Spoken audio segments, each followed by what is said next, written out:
Hello everyone, welcome to my class. और आप सबकी पढ़ाई कैसी चल रही है? आई होप बहुत अच्छी चल रही होगी। आज का चलिए स्टार्ट करते हैं हम लोग आज का टॉपिक।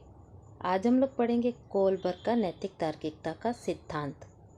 कोलबर्ग ने नैतिक तार्किकता के सिद्धांत को 3 स्तर में बांटा है। प्रथम स्तर है पूर्व परंपरावादी नैतिकता, द्वितीय स्तर है परंपरागत नैतिकता और तृतीय स्तर है पश्चिम परंपरावादी नैतिकता। इनको भी कोलबर्ग ने दो अवस्थाओं में बांटा है। प्रथम अवस्था, द्वितीय अवस्था, तृतीय अवस्था, चतुर्थ अवस्था, पंचम और षष्ठ अवस्था। प्रथम अवस्था है आज्ञाकारिता एवं दंड उन्मुखीकरण। द्वितीय अवस्था है वैयक्तिकता एवं विनिमय। तृतीय अवस्था है स्वस्थ अंतर्वैयक्तिक संबंध। चतुर्थ अवस्था है सामाजिक क्रम को लागू रखना। पंचम अवस्था है सामाजिक अनुबंध एवं व्यक्तिगत अधिकार। और षष्ठम अवस्था है सार्वभौमिक अनुसिद्धांत। चलिए अब हम इन सब टॉपिक को एक एक करके डिस्कस करते हैं।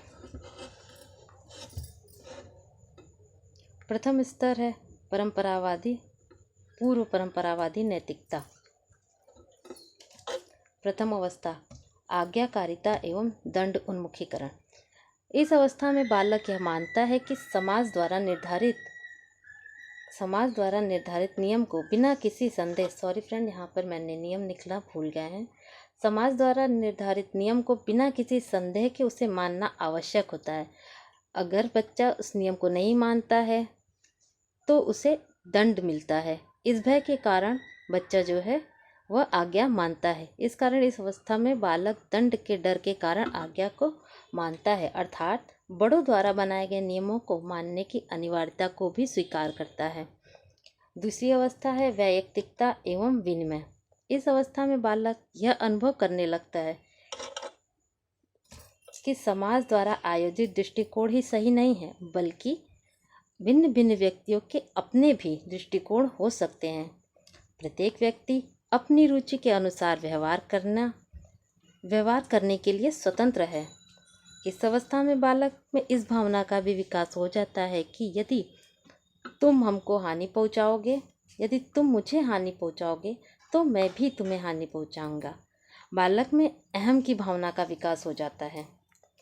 द्वितीय स्तर है परंपरागत नैतिकता। तृतीय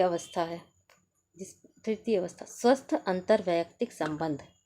इस अवस्था में बालक किशोरावस्था में प्रवेश करता है। वह नैतिकता को एक सामान्य व्यवहार से अधिक समझता है।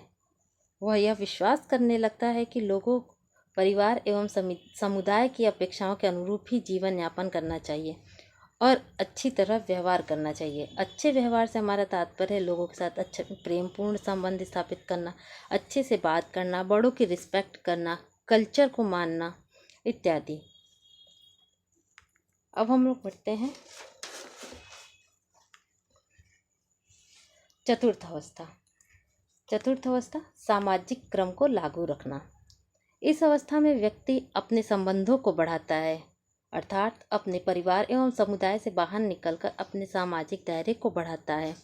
वह नियमों एवं कानूनों के प्रति आदर एवं अपने कर्तव्य के पालन पर जोर देता है, जिससे कि सामाजिक ढंग को सुचारू रूप से लागू रखने में सुविधा हो।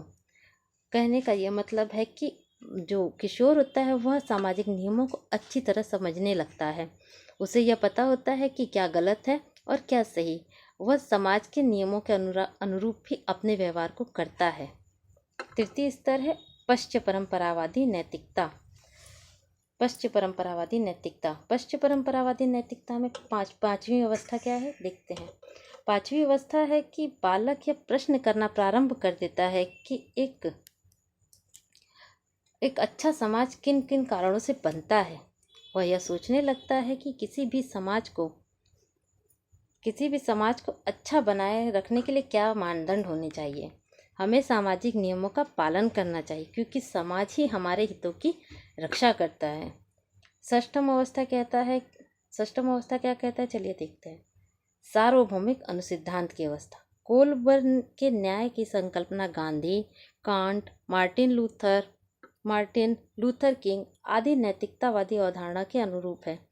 इन लोगों का मत है कि बिना किसी भेदभाव के प्रत्येक व्यक्ति के सम्मान की रक्षा होनी चाहिए। साथ ही ऐसे कानून को भी मान्यता नहीं दी जानी चाहिए जिससे कि कुछ व्यक्ति के हितों की रक्षा हो और दूसरों को दंड देने हेतु प्रयुक्त होता हो। कहने का मतलब यह है कि सभी व्यक्ति को एक समान समझना चाहिए। हमें व्यक्तियों में भिन्नता नहीं करनी चाहिए। सभी के कल्चर को समान सम्मान देना चाहिए इत्यादि। इस तरह से फ्रेंड, हम लोगों ने कितने छोटे से में कोलबर्ग के नैतिक तार्किकता के सिद्धांत को समझ लिया। आई होप आपको मेरी वीडियो पसंद आई होगी। पसंद आई है तो प्लीज़ लाइक करिए, शेयर करिए और चैनल को सब्सक्राइब करिए। मिलते हैं नेक्स्ट वीडियो में। Thank you.